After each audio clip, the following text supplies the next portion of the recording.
சொந்தங்களே புளிலாத்திரி வைக்கிறக்காட்டி மசாலா நம்ம அரைச்சிட்டு வந்தாச்சு. இப்போ புளிலாத்திரி வைக்க சட்டி அடுப்புல வைப்போங்க. எண்ணெய் சூடாயிருச்சுங்க. கடுகு போட்டுக்கிறோம், கருவேப்பிலை போட்டுக்கிறோம், வெங்காயத்தையும் சேர்த்துக்கிறோம்.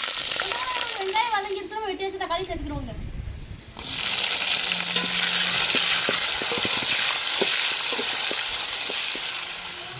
சொந்தங்களே நம்மளுக்கு வெங்காயம் தக்காளிலாம் வதங்கி வந்துருச்சுன்னா அரைச்சிட்டு மசாலாவை சேர்த்துக்கிறோங்க.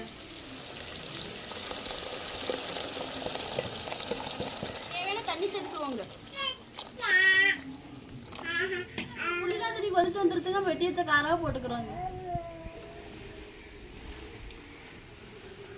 தேவையான உப்பு போட்டுக்கிறோங்க.